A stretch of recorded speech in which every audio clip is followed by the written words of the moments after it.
Mathematics first year की book में से एक इंतहाई अहम शॉर्ट क्वेश्चन समझते हैं और ये क्वेश्चन बोर्ड इम्तिहान में भी पूछा गया था। तो ये पेपर नंबर 3 का क्वेश्चन नंबर 3 है।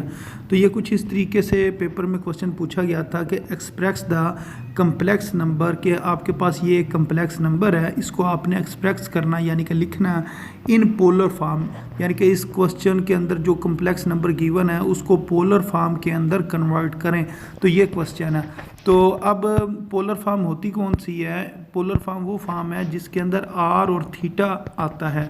मसलन आमतौर पर जो क्वेश्चन होता है वो एक्स अयोटा वाई की फॉर्म में होता है और उसको फिर अगर आप कन्वर्ट करें आर और थीटा वाली फॉर्म में, यानी कि r cos theta plus iota r sine theta, इस फॉर्म के अंदर अगर आप क्वेश्चन को चेंज कर देंगे तो ये कौन सी फॉर्म होगी? पोलर फॉर्म होगी। इस फॉर्म को पोलर फॉर्म कहते हैं। ये जो लिखी हुई है आर कास थीटा जमा अयोटा आर साइन थीटा।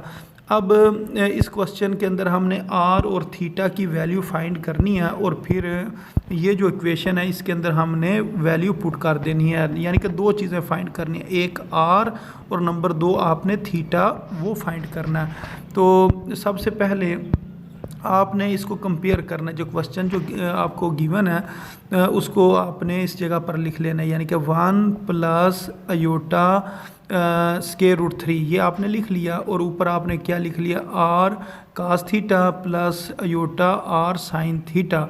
और ये भी हमें पता है ये जो पहले वाली चीज़ है ये एक्स है, फिर प्लस के बाद अयोटा आता है, अयोटा के बाद वाई आता है। तो इसको आपने मसलन ये जो कार्टेशियन फॉर्म थी इससे आपने पहले पोलर फॉर्म में इसको कन्वर्ट किया, फिर आपने ये जो क्वेश्चन के अंदर हमारे पास वैल्यूज़ गिवन थी उसको आपने इसके नीचे रख कर कंपेयर करना।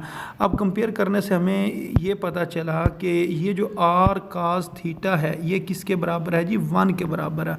तो इधर लिखें आर कास थीटा ये बराबर आ गया 1 के। अब आपने अयोटा को छोड़ देना, अयोटा को आपने नहीं लिखना, आपने बाकी चीज़ कंपेयर करनी है जो अयोटा के साथ है। तो ये लिखा हुआ है आर साइन थीटा, ये किसके बराबर होगा? स्क्वायर रूट 3 के बराबर होगा। इधर आप लिखें आर साइन थीटा ये बराबर है स्क्वायर रूट 3 के। अब यहाँ से हमने आर की वैल्यू निकालनी। आर की वैल्यू निकालने के लिए हम क्या करेंगे? सबसे पहले दोनों साइडों पर स्केयरिंग कर लेंगे और स्केयरिंग करने के बाद उनको ऐड करेंगे, वहाँ से आर की वैल्यू हम फाइंड कर लेंगे। तो ये इंतहाई आसान काम है। आपने सबसे पहले ये जो इक्वेशंस बनी हुई हैं इनकी दोनों तरफ आपने स्केयर ले लेना। तो इधर भी स्केयर ले लिया, इधर भी स्केयर ले लिया। अब ये जो स्केयर है ये स्केयर आर के ऊपर भी आएगा और कास के ऊपर भी आएगा। तो ये बन जाएगा r square cos square theta, और 1 का स्केयर 1 ही होता है। सेम यही काम आपने दूसरी तरफ करना है। ये जो लिखा ना आर साइन थीटा और स्केयर रूट 3 दोनों तरफ आपने स्केयर लिया, फिर जो स्केयर है वो आर के ऊपर भी आ जाएगा और जो साइन थीटा है उसके ऊपर भी आ जाएगा। ये बन जाएगा r square sine square theta, और इस जगह पर ये स्केयर और ये स्केयर रूट कैंसिल हो जाएंगे, इधर सिर्फ बचेगा 3। अब आपने ये जो दो इक्वेशंस हमारे पास बन गई हैं इनको आपने इक्वेशन नंबर 1 और इक्वेशन नंबर 2 का नाम दे देना। फिर आपने कहना है एडिंग इक्वेशन नंबर 1 एंड 2। अब दोनों की जो लेफ़्ट साइड है उनको इस साइड पर ऐड कर लें, दरमियान में प्लस लिखें और इन दोनों को ऐड कर लें। और दोनों की जो राइट साइड है, मसलन ये इधर 1 लिखा हुआ है, इधर 3 लिखा हुआ है, 1 और 3 को इधर लिखें और ऐड कर लें। अब ये जो शुरू में जो लेफ़्ट साइड के ऊपर जो हमारे पास वैल्यूज़ हैं इन दोनों को हमने ऐड करना। ऐड करने के बाद इन दोनों के अंदर अगर हम देखें आर स्केयर कॉमन आ सकता है क्योंकि दोनों के साथ लिखा हुआ है। आर स्केयर को कॉमन लें और बाकी ये जो लिखा है ना कास स्केयर थीटा और साइन स्केयर थीटा इसको इस जगह पर लिख लें। अब हमें ये भी पता है कि कास स्केयर थीटा और प्लस साइन स्केयर थीटा ये किसके बराबर होता है जी? 1 के बराबर होता है। ये आपने 10th क्लास में भी पढ़ा। तो ये 1 के बराबर होता है। अब आर स्केयर को जब 1 से मल्टीप्लाई करेंगे तो आर स्केयर ही बन जाएगा, और इस साइड पर क्या है जी? 4 है। इन दोनों को जब ऐड किया था ना 1 और 3 को तो इस जगह पर 4 आ गया था। हमने तो आर की वैल्यू निकालनी है, तो फिर हम क्या करेंगे? दोनों तरफ स्केयर रूट ले लेंगे। तो ये स्केयर रूट और स्केयर कैंसिल हो गया, तो इस जगह पर आ गया आर, और 4 का जो स्केयर रूट होता है वो 2 के बराबर होता है। क्यों? क्योंकि 4 को लिखते हैं 2 मल्टीप्लाई 2, और जो 2 मल्टीप्लाई 2 होता है वो इस तरह लिखा जा सकता है 2 की पावर 2।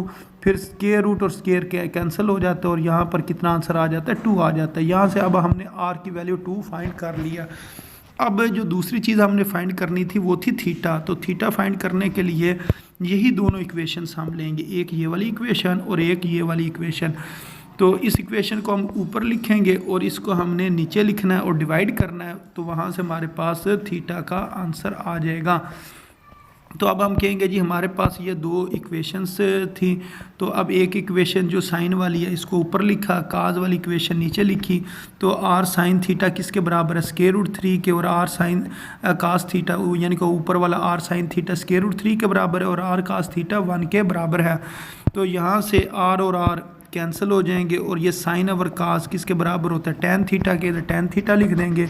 और √3 डिवाइडेड बाय 1, तो नीचे वाला 1 लिखें ना लिखें आपकी मर्ज़ी है, ये बन जाएगा √3। तो ये बन गया tan theta is equal to √3। अब ये जो tan है इसने इक्वेशन की दूसरी तरफ जाना है, दूसरी तरफ जाकर इसने हो जाना tan inverse theta is equal to tan inverse √3। तो यहाँ से अगर आप कैलकुलेटर इस्तेमाल करें या आपको वैसे अगर वैल्यू पता हो कि tan कितने डिग्री के ऊपर √3 होता है, तो वो हमें पता है 60 डिग्री के ऊपर होता है।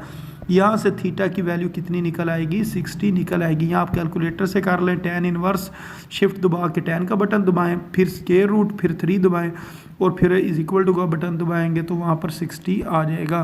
तो यहाँ से थीटा की भी वैल्यू आ गई है। अब हमने वो जो रिक्वायर्ड पोलर फॉर्म थी वो लिखेंगे, जो कि बराबर थी r cos theta plus iota r sine theta. ये रिक्वायर्ड फॉर्म लिखी, फिर आर की वैल्यू लगा दी। तो दो जगह पर आर लिखा हुआ है, तो जो दो जगह पर आर की वैल्यू जो 2 निकली थी वो पुट कर दी। फिर आगे लिखा हुआ है कास थीटा, तो कास थीटा की जगह पर यानी कि कास की जगह पर कास लिख दें और थीटा की जगह पर 60 डिग्री लिखे। इसी तरह आर साइन थीटा लिखा हुआ है, तो अयोटा शुरू में आ जाएगा, आर की जगह पर 2, साइन की जगह पर साइन और थीटा की जगह पर 60 डिग्री लिख देंगे। अब यहाँ से अगर हम चाहें तो ये पोलर फॉर्म बन चुकी है, लेकिन अगर मज़ीद अगर आप कुछ करना चाहें तो यहाँ से 2 कामन ले सकते हैं। तो ये 2 दोनों में लिखा हुआ है, तो 2 को बाहर कामन ले लें और पीछे जो हमारे पास रकम बचेगी ब्रैकेट के अंदर वो बचेगी कास 60 प्लस अयोटा साइन 60। तो ये इसकी रिक्वायर्ड पोलर फॉर्म थी। तो उम्मीद है आपको इस क्वेश्चन की समझ आ गई होगी कि इस क्वेश्चन को किस तरीके से सॉल्व करना था। तो अपनी दुआओं में याद रखें। अस्सलामु अलैकुम वरहमतुल्लाहि वबरकातुहू।